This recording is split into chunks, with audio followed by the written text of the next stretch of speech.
Je pense que c'est une CHAN bien réussie. Moi, je me place toujours en propriétaire de l'événement, si j'ose dire. Pas vous donner une impression de l'intérieur, de l'extérieur, mais de l'intérieur plutôt. C'est-à-dire, je pars toujours d'un principe que le pays qui a abrité cette compétition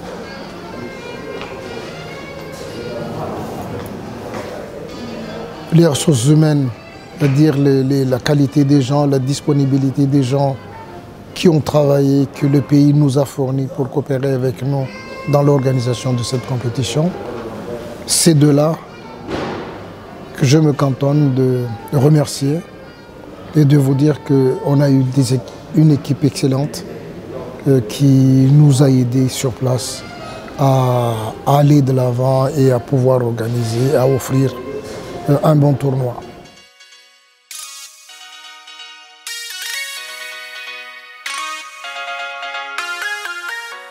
C'est ça le pays que je dis, c'est qu'au niveau de l'infrastructure, ils nous ont mis à la disposition, que ce soit les hôtels, les infrastructures routières, les stades, la pelouse, la qualité de pelouse que nous reprochons souvent. Ici, tout ça était loin derrière. Ce débat n'existait pas lors de ce CHAN.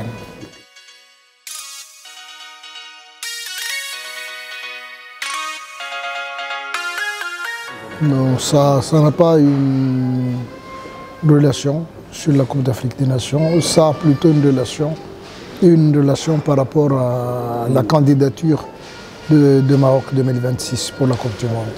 Et en partie beaucoup plus, c'est aussi, vous savez, lorsqu'on est dans une équipe et qu'on a de l'estime réciproque, c'est un peu honorer aussi l'invitation de mon collègue et frère Fouzi de venir chez lui. C'était en fin de compte voir là d'où il vient et surtout aller rendre visite à son père.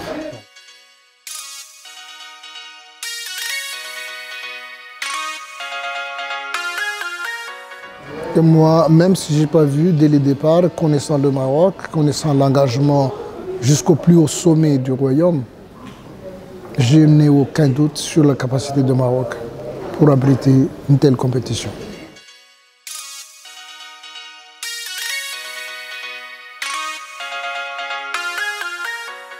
Je pense que les directives sont claires et la position de chacun aussi doit être claire.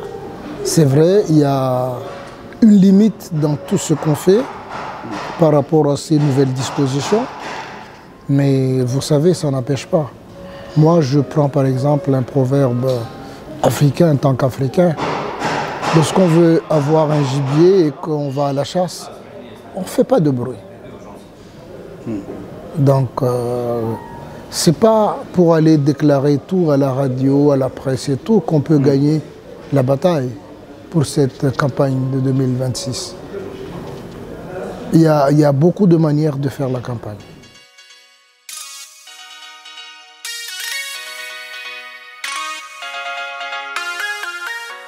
Je ne peux pas dire peut-être,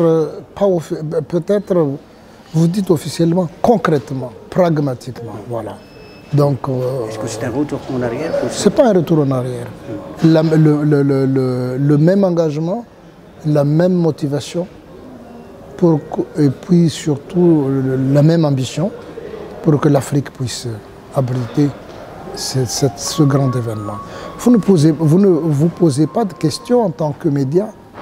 Un continent n'a abrité qu'une seule fois.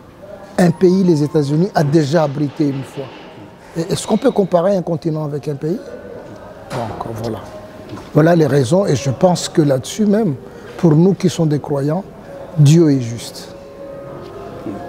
On peut faire beaucoup de bruit, on peut mettre toutes les stratégies en place, mais on peut demander aussi à Dieu d'être juste et de nous aider à appliquer cette justice, à nous rendre beaucoup plus cette justice.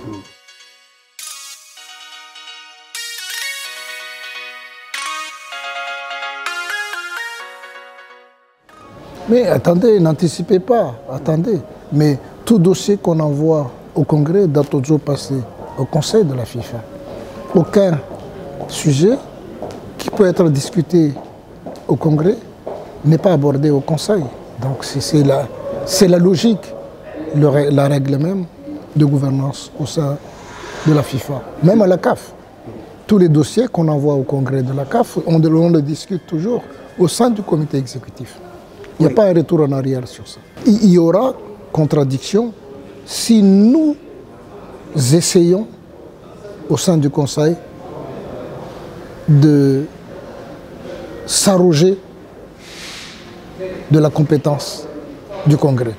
Parce que ça a été déjà décidé par le Congrès de la FIFA que le vote, l'attribution de la Coupe du Monde se fasse par un vote du Congrès. Donc c'est le Congrès qui est le seul compétent pour décider d'attribuer à qui ou à qui la Coupe du Monde. Si nous essayons de faire ça au Conseil, c'est vrai, votre question, c'est un retour en arrière. Mais si nous ne le faisons pas, et je ne pense pas que nous allons le faire, il n'y a pas un retour en arrière. C'est le Congrès dans le statut, c'est au-dessus de tout, même tous les textes que vous voyez de la FIFA.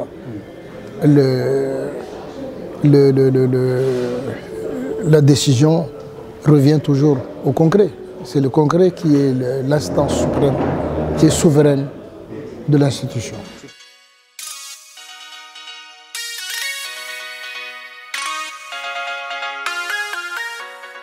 Il n'y aura pas de décision que nous allons prendre par rapport à l'attribution. L'attribution est réservée tout simplement au Congrès.